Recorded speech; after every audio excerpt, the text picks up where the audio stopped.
ओम नमो भगवते वासुदेवाय। अधिक मास के कृष्ण पक्ष में जो एकादशी आती है वह परमा एकादशी कहलाती है। वैसे तो प्रत्येक वर्ष 24 एकादशियां होती हैं। अधिक मास या मलमास को जोड़कर वर्ष में 26 एकादशियां होती हैं।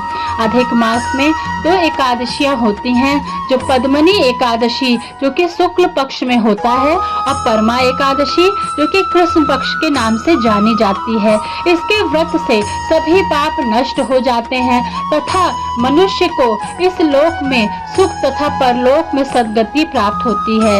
इसका व्रत विधि अनुसार करना चाहिए। भगवान विष्णु का धूप दीप नैवेद्य पुष्प आदि से पूजन करना चाहिए। इस एकादशी की पावन कथा जो कि महर्षियों के द्वारा काम्पिल्य नगरी में हुई थी वह मैं आपको विस्तार में बताने जा रही हूँ। परमा एकादशी का व्रत 12 अगस्त को है। इस दिन आप भगवान विष्णु की पूजा करते समय परमा एकादशी व्रत कथा को जरूर सुने। इसे पुरुषोत्तमी एकादशी भी कहते हैं। जो व्यक्ति परमा एकादशी का व्रत विधि पूर्वक करता है और व्रत कथा सुनता है उसकी गरीबी दूर हो जाती है। भगवान श्री हरि विष्णु के आशीर्वाद से धन धान्य और प्रसिद्धि मिलती है। एक बार युधिष्ठिर ने भगवान श्री कृष्ण से अधिक मास के कृष्ण पक्ष के एकादशी व्रत उसकी विधि महत्व के बारे में जानना चाहा। तब श्री कृष्ण ने उनको परमा एकादशी व्रत के महत्व और उसकी कथा के बारे में बताया।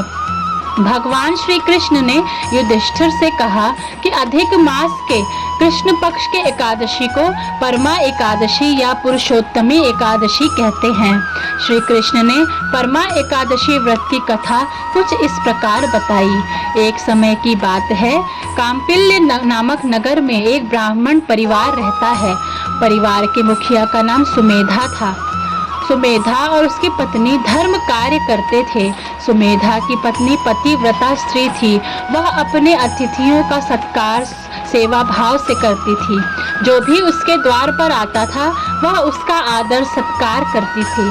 स्वयं भूखे रहकर अतिथियों को भोजन कराती थी। एक दिन सुमेधा ने पत्नी से कहा कि धन कमाने के लिए उसे परदेश जाना है। यहाँ पर रहकर जितना धन मिलता है उससे परिवार चलाना काफी मुश्किल है।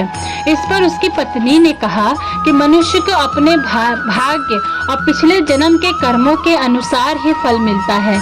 यदि हमें गरीबी मिलती है तो यही पर कर्म करें, जो ईश्वर चाहेगा वही होगा। पत्नी की बात मानकर सुमेधा ने परदेश जाने का निर्णय त्याग दिया। एक दिन उसके घर पर कौंडिल्य ऋषि पधारे। सुमेधा और उसकी पत्नी ने उनका सेवा सत्कार किया। इससे कौंडिल्य ऋषि बहुत खुश हुए। उस दौरान सुमेधा और उसकी पत्नी से गरीबी दूर करने के लिए कोई उपाय बताने को कहा। इस पर ऋषि ने उन दोनों को परमा एकादशी का व्रत विधि पूर्वक रखने को कहा। साथ में उनको परमा एकादशी व्रत की विधि भी बताई। उन्होंने कहा कि परमा एकादशी का व्रत रखने से पाप मिट जाते हैं, धन और वैभव की प्राप्ति होती है और जीवन के अंत में अच्छी गति मिलती है। इस व्रत को कुबेर ने भी किया था। इससे भगवान शिव प्रसन्न होते हैं। उन्होंने कुबेर को धनाध्यक्ष का पद दिया। ऋषि कौंडिल्य के बताए अनुसार जब अधिक मास का कृष्ण पक्ष आया तो सुमेधा और उसकी पत्नी ने विधि पूर्वक परमा एकादशी का व्रत रखा और भगवान विष्णु की पूजा की। ब्राह्मणों को भोजन कराया और दान दक्षिणा देकर विदा किया। उसके बाद स्वयं भी भोजन करके परमा एकादशी व्रत को पूरा किया। इस व्रत के पूर्ण प्रभाव और विष्णु कृपा से ब्राह्मण परिवार की गरीबी दूर हो गई। उन लोगों की काफी सालों तक सुखपूर्वक जीवन व्यतीत किया। उसके बाद अंत समय में उन दोनों को उत्तम गति भी प्राप्त हुई। जो कोई परमा एकादशी व्रत कहता, सुनता और करता है उसके समस्त दुख दूर हो जाते हैं, लक्ष्मी कृपा प्राप्त होती है।